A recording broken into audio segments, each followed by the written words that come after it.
ಹಾಗೂ ನನ್ನ ಸಹಪಾಠಿಗಳೇ, ನನ್ನ ಸಹೋದರಿಯರೇ, ಸದಾ ಹಗಲಿರುಳು ಮಾರ್ಗದರ್ಶನ ನೀಡುತ್ತಿರುವ ನನ್ನ ಶಿಕ್ಷಕ ವೃಂದವೇ, ಎಲ್ಲರಿಗೂ ಮುಂಜಾನೆಯ ಶುಭೋದಯಗಳು ಹಾಗೂ ಈ ಸುಂದರ ಸಭೆಗೆ ಎಲ್ಲರಿಗೂ ಸ್ವಾಗತ ಸುಸ್ವಾಗತ.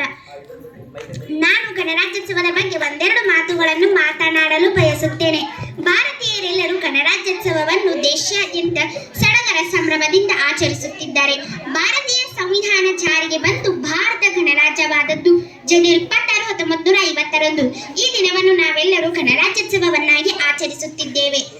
ಭಾರತ ಆಗಸ್ಟ್ 15, 1947ರಂದು ಸ್ವತಂತ್ರವಾದ ನಂತರ ಆಗಸ್ಟ್ 29ರಂದು ಡಾಕ್ಟರ್ ಬಿ.ಆರ್. ಅಂಬೇಡ್ಕರ್ ಅವರ ನೇತೃತ್ವದಲ್ಲಿ ಕರಡು ಸಮಿತಿಯ ನೇಮಕಾತಿಯನ್ನು ಮಾಡಲಾಯಿತು.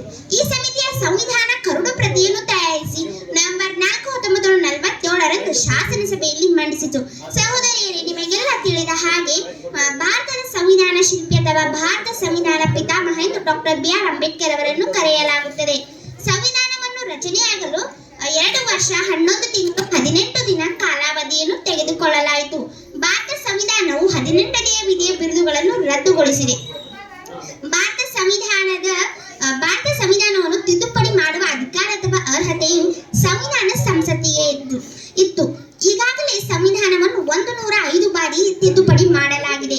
ಹಾಗಿದ್ದರೆ ಸಂವಿಧಾನ ಎಂದರೇನು? ಸಂವಿಧಾನ ಎಂದರೆ ರಾಷ್ಟ್ರದ ಮೂಲಭೂತ ಕಾಯ್ದೆಗೆ ಸಂವಿಧಾನ ಎನ್ನುವರು.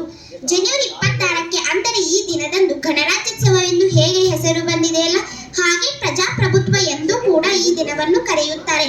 ಪ್ರಜಾಪ್ರಭುತ್ವ ಎಂದರೆ ಪ್ರಜೆಗಳು ಪ್ರಜೆಗಳಿಗಾಗಿ, ಪ್ರಜೆಗಳೇ ಆಳುವ ಸರ್ಕಾರವನ್ನು ಪ್ರಜಾಪ್ರಭುತ್ವ ಎನ್ನುವರು. ಭಾರತ ಸಂವಿಧಾನವು ಇಂಗ್ಲೆಂಡ್ ಆಧಾರದ ಮೇಲೆ ರಚಿತವಾಗಿದೆ. ಸಂವಿಧಾನದ ರಚನಾ ಸಮಿತಿಯಲ್ಲಿ 389 ಸದಸ್ಯರಿದ್ದರು.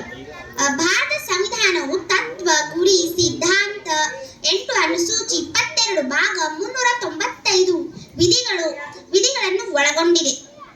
ಭಾರತದ ಸಂವಿಧಾನದ ಮೊದಲನೆಯ ಸಾಲು ಭಾರತದ ಪ್ರಜೆಗಳಾದ ನಾವು ಎಂದು ಪ್ರಾರಂಭವಾಗಿದೆ ಮತ್ತು ಕೊನೆಯ ಸಾಲು ನಮಗೆ ನಾವೇ ಸಂವಿಧಾನವನ್ನು ಅರ್ಪಿಸಿಕೊಂಡಿದ್ದೇವೆ ಎಂದು ಮುಕ್ತಾಯವಾಗುತ್ತದೆ. ನಮ್ಮ ಸಂವಿಧಾನವು ತನ್ನದೇ ಆದ ಹಿನ್ನೆಲೆಯನ್ನು ಕೂಡ ಒಳಗೊಂಡಿದೆ. ನವೆಂಬರ್ 26, 1949ರಂದು ಅಂಗೀಕರಿಸಲ್ಪಟ್ಟ ಅನೇಕ ಪರಿಶೀಲನೆ ಮತ್ತು ತಿದ್ದುಪಡಿಗಳ ನಂತರ ಜನವರಿ 26ರಂದು ಭಾರತ ರಾಷ್ಟ್ರೀಯ ಕಾಂಗ್ರೆಸ್ ಪೂರ್ಣ ಸ್ವರಾಜ್ಯ ಧ್ಯೇಯವನ್ನು ಹಾಕಿಕೊಂಡಿತ್ತು. ಲಾಹೋರ್ನಲ್ಲಿ ನಡೆದ ಕಾಂಗ್ರೆಸ್ ಅಧಿವೇಶನದಲ್ಲಿ ಈ ನಿರ್ಧಾರವನ್ನು ತೆಗೆದುಕೊಂಡು ಈ ದಿನದಂದೇ ಪೂರ್ಣ ಸ್ವರಾಜ್ಯ ದಿನವೆಂದು ಘೋಷಿಸಲಾಗಿತ್ತು. ಇದೇ ಕಾರಣಕ್ಕಾಗಿಯೇ ಸ್ವಾತಂತ್ರ್ಯದ ನಂತರ ಸಂವಿಧಾನವನ್ನು ಈ ದಿನದಂದೇ ಜಾರಿಗೆ ತರಲಾಯಿತು. ನಮ್ಮ ದೇಶದ ಗಣರಾಜ್ಯೋತ್ಸವಕ್ಕೆ ಬೇರೆ ಬೇರೆ ದೇಶದ ಗಣ್ಯರು ಅತಿಥಿಗಳಾಗಿ ಬಂದು ಭಾಗವಹಿಸುತ್ತಾರೆ. ಅವರಿಗೂ ಕೂಡ ನಾನು ಸ್ವಾಗತ ಕೋರುತ್ತೇನೆ. ಸ್ವಾಗತ ಸುಸ್ವಾಗತ.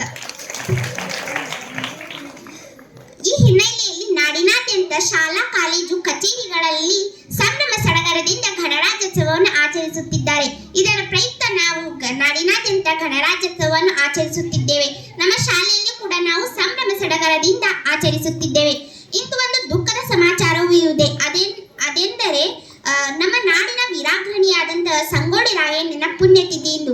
ಸಂಗೊಳ್ಳಿ ರಾಯಣ್ಣನು ನಮ್ಮ ದೇಶಕ್ಕಾಗಿ ತುಂಬಾ ಹೋರಾಡಿದರು.